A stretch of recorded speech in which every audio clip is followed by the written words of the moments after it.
For further analysis on this, let's bring in Sean Carroll in Washington. He's the president and CEO of Humanitarian agency Anera. Great to have you here with us on TR2 World. What are you hearing from your sources on the ground in Gaza about the humanitarian catastrophe over there? Well, thank you very much for having me. I'm hearing from Anera's staff on the ground in Gaza that not enough aid is coming in, and we're hearing it from other international NGOs and from UN agencies and from the organization in Jerusalem that is a membership organization of international NGOs working in the Palestinian territories. Just not enough is coming in. There are still far too many rejections of requests to bring in aid, and we're not seeing enough. Of course, what's getting inside Gaza right now is not sufficient. It's not enough. So what do you think could happen to the Palestinians in Gaza if aid continues to flow in at the pace we are seeing right now? Well, we'll continue to see people dying unnecessarily, if not outright from starvation, then from a combination of factors of poor health and health care, of disease resulting in not enough health care and poor water and hygiene conditions.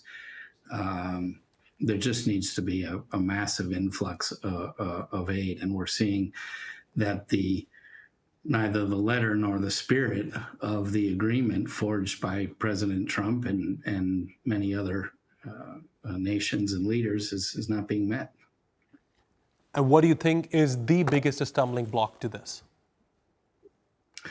Well, I think that there isn't a full compliance with both what's written in the agreement and also with the spirit of it.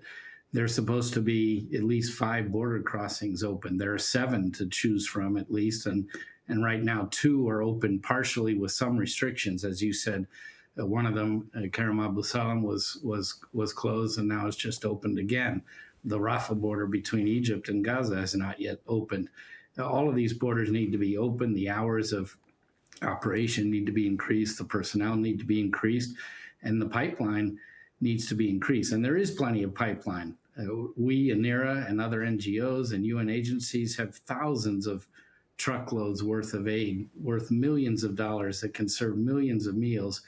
UNRWA, the UN Agency for Palestinian Refugees, reports they have 3 months of food sitting on the border or near in Jordan, in the West Bank, in Egypt. So what's written in the agreement needs to be adhered to, and the spirit needs to be adhered to. We keep talking about numbers of trucks. Where else in the world do you know what the number of trucks allowed into any country or jurisdiction is? The number of trucks allowed in should be what's needed to meet the need. So a combination of aid and commercial goods that meet whatever the need is, whatever the demand is what should be allowed in. And if Israel can allow in 700 trucks a day, as they did during the ceasefire from January into late January into early March, and do 700 every day, that shows you that they could do more. If you can do an exact number every day, that shows you could do even more. So there needs to be a turnaround in the sense of what really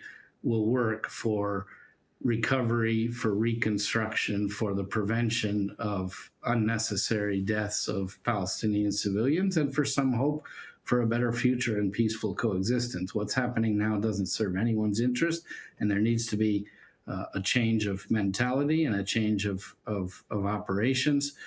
Politics has to stop getting in the way of humanitarian aid, which is a war crime, a crime against humanity. And obviously, Sean, the big question is, how do we achieve that change? Well, I think there's been a lot of effort, political effort, moral effort, a recognition that the war needed to stop, that people need to be able to rebuild their lives. We have to prevent innocent civilians from dying, from being injured, from being sick. And I think the negotiators that worked on getting this ceasefire and this deal recognize that. They recognize not just the moral imperative, but really the political and strategic imperative for everyone. What was happening doesn't serve anyone's interest. And to have some hope of a regaining of humanity and hope for a better future and security and freedom and justice and dignity and the prospects of prosperity for all parties, then this ceasefire and this first stage, this first step towards returning to recovery and reconstruction and some hope again for normalcy and for a better future has to be what drives every decision, every action, and any decision and any action contrary to the letter and the spirit of that agreement needs to be pushed back against forcefully. And we all who are working on humanitarian aid, on emergency relief, and on the beginnings of recovery and reconstruction need to be fully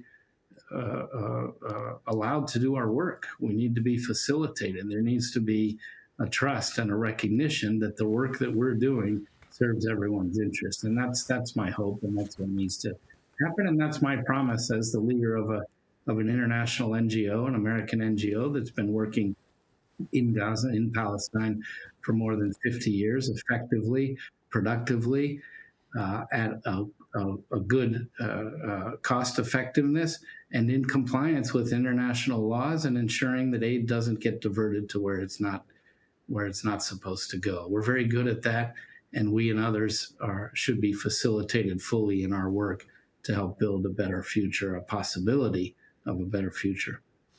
Well said. Sean Carroll, live for us from Washington. Sean, thank you very much indeed. Fascinating insights indeed.